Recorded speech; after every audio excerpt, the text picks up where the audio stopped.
Hey guys, it's Brian again. Based on my last video I made of some of my equipment here at home, I decided I would take another little look at another one of my tools here that I got recently in the garage. So here's the shed. It's a 16 by 20 shed.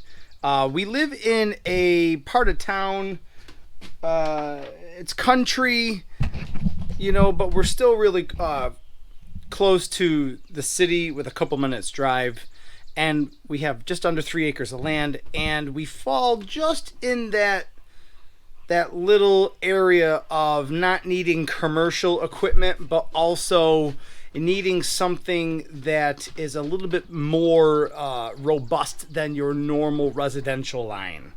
So I've got a hydraulic log splitter, gas engine powered. It is currently at my neighbor's house, having the carburetor rebuilt. It's a little on the older side. So I have a number of trees that have been affected by the ash borer bug, and they're all dead. I've got like 25 trees to come down. I will take down and split up, you know what I mean? I'll show you the wood that this thing can produce. So in the meantime, while my main log splitter is getting fixed, I went and I bought on Craigslist, my local Buffalo Craigslist, I bought this electric wood splitter that was really reasonably priced, and it's from Ryobi. I'm gonna pull this out and I'm gonna show you guys all about it. So this really is the entirety of the unit. It is not a large unit by any means, unless you guys have had one of those I-beam sort of splitters in the past. I was looking for a tape measure to see how long it is.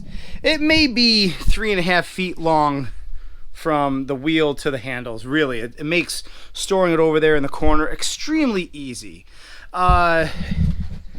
It's got the induction the electric induction motor. It's got the on-off switch.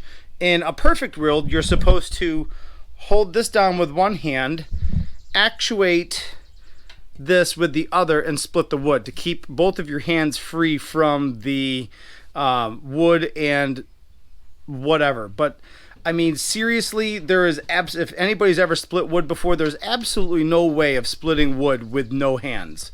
It's just not possible. So I bought a little bungee cord from Tractor Supply, and that just sits perfectly right over the button.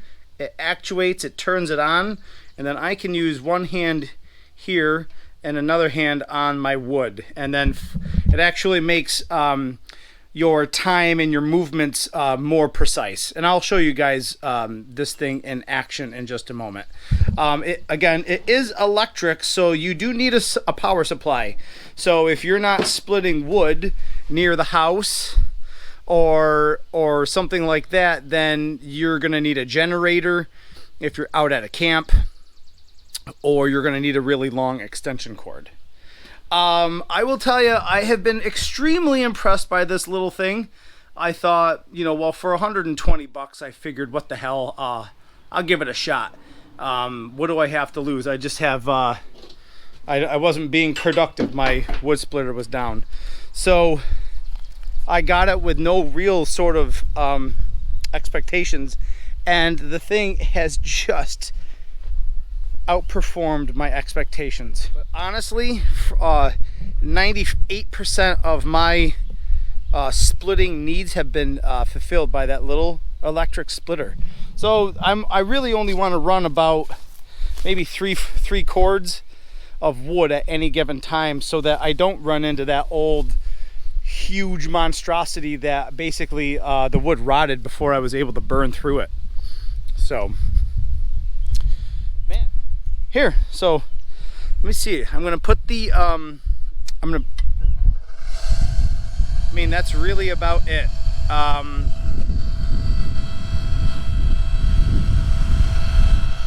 I just moved the microphone around so you could really hear it. It is not loud by any means. It's just a slow little steady hum of the electric motor. It really is. I'm gonna get this little tripod set up and I'll show you all about it.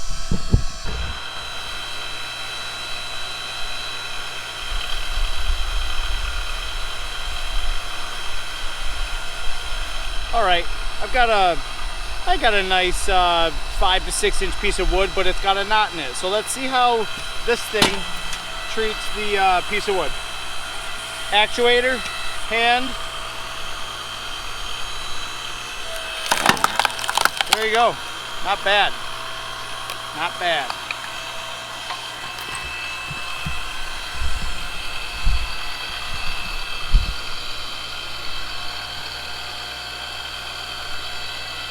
Again, throw it right in there.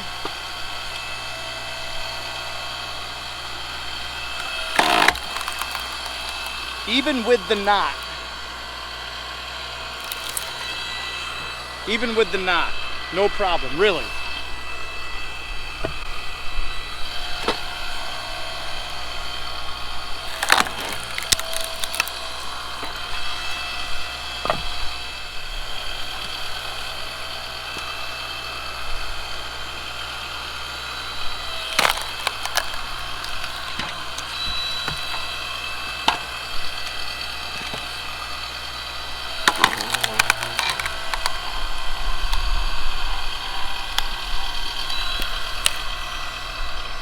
Boom.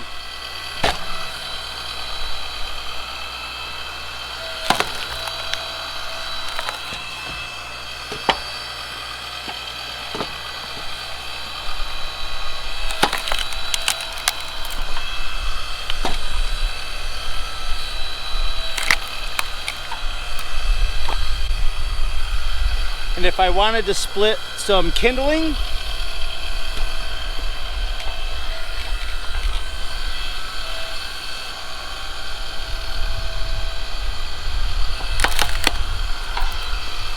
just split it a couple more times in a row. It makes making kindling very easy. It's easy to control. You can make small little splits. You can't do this with an axe. You know,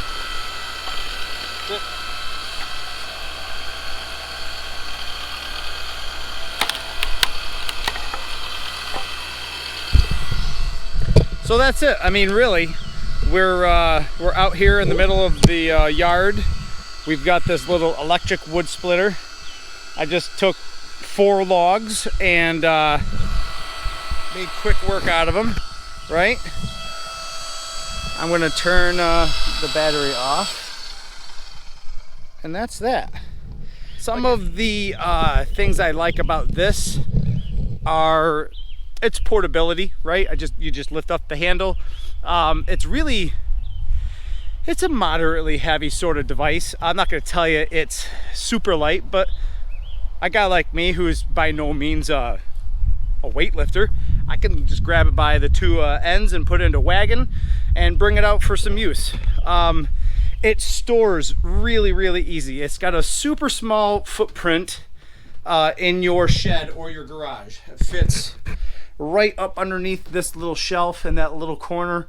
You could potentially stand it up, whatnot. The motor, the electric battery motor is on the quieter side. It's a lot easier to spend a half hour splitting wood next to that than a gas engine, especially an 8 or 10 horsepower. You know, they produce quite a lot of noise. You don't always have a gas supply you need to worry about.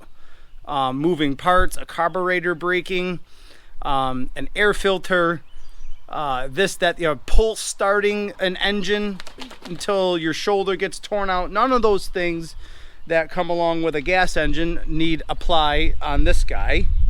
I mean, it's cheaper than a gas engine sort of, you know, higher tonnage sort of splitter. Some of the things I have noticed though is it's not going to go through every single, you know, monstrosity piece of wood that you're going to have, especially down towards the bases of these taller oaks or ash that I have. And I've got 60-foot ash, right? So when you get down to the base, you're talking about, you know, 16 to 20 inches of wood in diameter, and it doesn't always get through those sections, but that's what I have my other splitter for. Sometimes I find when you put it under a heavy stress, like on a larger piece of wood, or if you run it into like something like a knot, that engine seems to get really bogged down, and it takes a second for it to rebound. Sometimes I have found that I've had to turn it off and give it a second to regenerate, and then it starts working just fine again. I don't really like the initial factory safety settings. I think those are kind of stupid. Like I said, I know where they're going in today's day and age of lawsuits and stuff like that, but there's just no way you're gonna be able to split wood no-handed. It's just not gonna happen. I don't know who you are or how you do it, but I've never been able to split wood using one hand on a safety button and another on the actuator. The wood's too large. It's round. It's gonna roll right off your goddamn wood splitter. And again, if you have that extra hand free, you're able to kind of maneuver the wood around on the splitter and save yourself a lot of time, actually.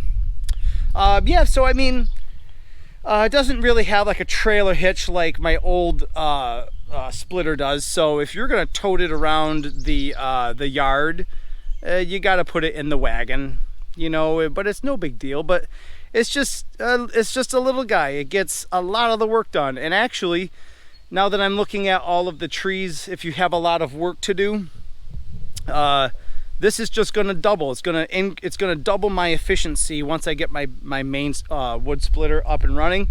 I'm going to be able to have 2 wood splitters up and running, and we're going to be able to get through and process these trees in half the time. It's just going to be awesome. So that's it for me, guys. I'm going to go get this wood stacked up, and that's about it. So hope you guys enjoyed the video. I'll see you guys in the next one. Later.